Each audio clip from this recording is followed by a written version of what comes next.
Olá, rapaziada do ensino médio, estamos começando mais uma aulinha de filosofia e hoje o tema da nossa aula é filosofia pré-socrática. Pois bem, a primeira coisa que nós temos que entender aí na filosofia pré-socrática é a sua relação com a mitologia grega, a sua relação com os mitos, né? O que de fato está acontecendo ali na Grécia por volta dos 700 anos antes de Cristo é justamente uma nova concepção de pensamento, uma nova forma de pensar aí os fenômenos naturais.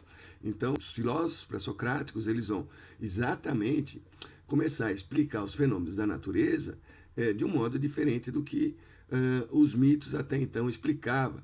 Então, por isso que nós vamos dizer que a filosofia pré-socrática ela é o abandono das explicações míticas. Isso significa dizer que aquilo que eu entendia como explicação dos fenômenos, como o raio, como o mar, como a terra, como o sol, que eram dados, esses fenômenos eram explicados pelos mitos, né, por Apolo, por Zeus, por Poseidon, agora recebem na filosofia pré-socrática um outro olhar, uma outra forma de explicação. Justamente a aplicação da razão. Então, o que vai acontecer? A natureza passa a ser entendida pelos filósofos pré-socráticos como tendo causa e efeito em si mesmo, e a causa agora já não é mais divina, como propunham as explicações míticas.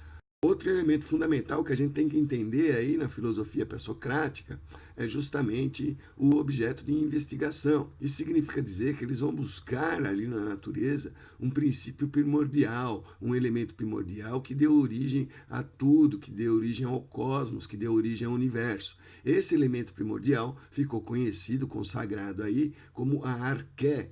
Então, a arqué é justamente a busca por um elemento primordial, por um elemento fundamental que deu origem ao cosmos, que deu origem a tudo na natureza. Por isso que a gente costuma dizer em filosofia que os filósofos pré-socráticos abandonaram aí a cosmogonia, a origem do universo por meio dos mitos e passam agora a produzir uma cosmologia. E o que é cosmologia? É justamente o entendimento da natureza por meio da razão. Lembre-se dos termos, cosmos, universo. Logia vem de logos, razão. Então é o universo explicado pela razão ou o estudo do universo. Esse processo de ruptura, esse processo de busca pela origem do universo, tendo como explicação isso, o uso da razão e não mais o uso dos mitos, ficou conhecido como a racionalidade grega, que é justamente o uso da razão para as explicações dos fenômenos naturais. Outro ponto que eu quero trazer para vocês é justamente os primeiros filósofos. Quem foram os primeiros filósofos? Na verdade, a filosofia começa ali na região da Jônia, que é uma colônia grega, se dá principalmente na cidade de Mileto. E o primeiro filósofo aí do que a gente tem registros de pensamento filosófico, de explicações dos fenômenos da natureza usando a razão, está em Tales de Mileto, lá por volta de 700 anos antes de Cristo, e ele vai justamente tentar entender a natureza a partir do elemento primordial, como eu disse agora há pouco, a partir da arqué. E qual será esse elemento fundamental para Tales de Mileto? Vai ser a água, rapaziada. Olha lá, a água, ela que vai ser o elemento fundamental que deu origem a todas as coisas. E como é que ele chega a esta percepção de que é a água o elemento fundamental? Exatamente observando, e esse é o grande movimento da filosofia pré-socrática. Ela passa a observar a natureza, a tentar buscar uma causa, uma explicação nela mesma, na própria natureza, usando a razão, e parte justamente da observação e do raciocínio lógico para chegar a uma conclusão. Então, Tales de Mileto vai observar plantas, vai observar os animais, vai observar o cosmos, e dali vai concluir que a água é o elemento fundamental, a água é a arqué do cosmos. Mas não foi somente Tales de Mileto que trabalhou aí as questões da arqué, outros filósofos trabalharam. Também lá da região de Mileto, nós vamos ter dois filósofos importantes, que é o Anaxímenes e o Anaximandro. Anaxímenes, ele entendeu que o elemento primordial da natureza era o ar. Já Anaximandro, ele vai sofisticar um pouco mais a sua conclusão, sofisticar um pouco mais a sua observação da natureza, e vai dizer que a natureza teve a sua origem no apeiron. E o que é o apeiron? Então, apeiron significa limitado, finito. Apeiron é um prefixo de ausência, né? Então, o apeiron é exatamente ausência de limite, né? Vejam que essa definição dele é extremamente importante. Por quê? Porque ele passa de um elemento, ele sai de um elemento físico, de um elemento natural, e passa a definir aí a origem do cosmos a partir de um conceito, né? O conceito a partir de uma ideia, a partir de uma teorização, de uma especulação racional, o apeiron, ausência de limite, né? Ou ausência de finito, ou seja, aquilo que é ilimitado, aquilo que é infinito. Então, na verdade, ele já está dando margem aí para nós trabalharmos no conceito. Outros filósofos importantes aí que a gente tem que ter noção da filosofia pré-socrática é Pitágoras, né? O mestre, o grande mestre na matemática, aquele que divulgou a matemática entre os gregos, e ele vai dizer que no cosmos há uma organização tal, há uma organização tão perfeita que essa organização só pode ser dada pelos números. Por isso que ele vai dizer que tudo é número. Lembre-se, esse projeto de Pitágoras, ele é tão importante que nós só vamos concluí-lo como leitura de fenômeno da natureza, leitura de explicação da natureza, lá no período moderno, lá com os pensadores modernos, com Lavoisier, com Newton, com Galileu, né, onde a gente consegue transformar a física, a natureza, em equações numéricas. Então, esse conceito é extremamente importante, porque é um projeto que se inicia e a humanidade começa a lhe desenvolver a sua saga na busca da explicação dos fenômenos naturais por meio de números, por formas numéricas. Outro filósofo importante da filosofia pré-socrática é Demócrito, é um filósofo atomista. Ele vai dizer que a origem do universo se dá pelo átomo, né? E o que é o átomo?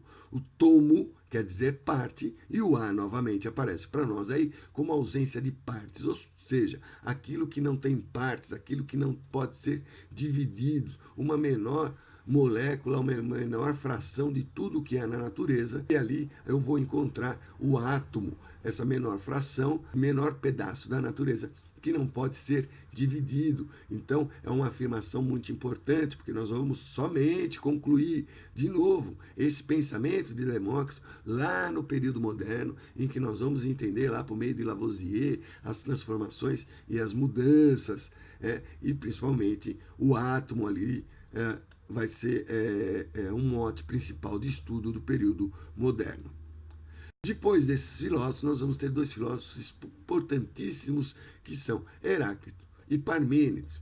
Heráclito é o filósofo do movimento, é aquele filósofo que entende que tudo que há na natureza está em movimento, está em transformação, numa luta constante dos contrários, ele vai dizer, né? Por isso a afirmação dele é tudo flui, eu não posso me banhar na água do mesmo rio duas vezes, afirma Heráclito. Por quê? Porque tudo está em transformação. Então, o que a razão percebe é aquilo que os sentidos lhe dá. E o que os sentidos lhe dá? Lhe dá movimento, lhe dá transformação. Por isso ele vai dizer, tudo flui. Esse é o pensamento de Heráclito. Heráclito também pensou a arca é um elemento fundamental que une todas as coisas no mundo, que transforma todas as coisas no mundo, e essa coisa era o fogo para Heráclito. Então, Heráclito vai trabalhar justamente o elemento fundamental, o fogo, mas sempre entendendo que o fogo promove ali a união do que é o contrário, aquela luta, aquela disputa. A gente costuma dizer em filosofia que Heráclito é o pai da dialética, é ele que cria a análise da tese, da antítese e depois da síntese, ou seja, uma conclusão, um pensamento a partir da observação ou do pensamento, do raciocínio dos seus contrários. Outro filósofo importante é Parmênides, né? E Parmênides ele vai justamente negar aquilo que Heráclito está falando com uma frase que é extremamente importante para a filosofia, que vai dar base aí para os desenvolvimentos do pensamento racionalistas e desenvolvimento dos pensamentos empíricos. Então Parmênides vai dizer justamente: o ser é, o não ser não é. O não ser aqui, ele tem uma especificidade muito importante, porque o não ser para Parmênides é um movimento, ou seja, ele está dizendo que o movimento não é nada. Eu não consigo fazer apreensão das coisas como elas são pelo movimento. Isso significa que essa transformação, que essa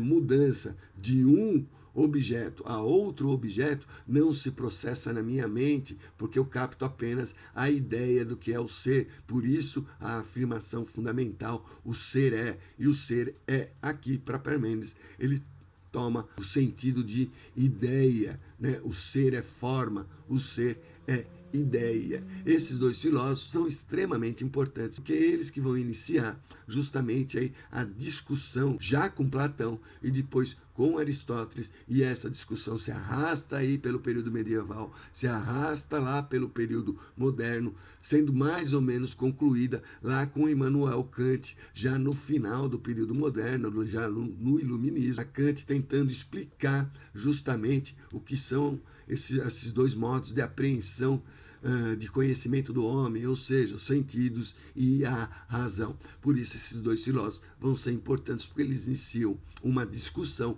que vão se arrastar aí por alguns séculos. Então, não esqueçam, galerinha, Heráclito e Parmênides, na filosofia pré-socrática, são elementos chaves. Os outros filósofos, Tales de Mileto, Anaxímenes, Anaximandro, Pitágoras, Demócrito, eles são fundamentais, mas Heráclito e Parmênides vai trazer aí um debate, uma discussão extremamente importante. Pois bem, galerinha, hoje a gente fica por aqui, agradeço aí a audiência, sugestões, críticas, deixem aí a sua mensagem no canal.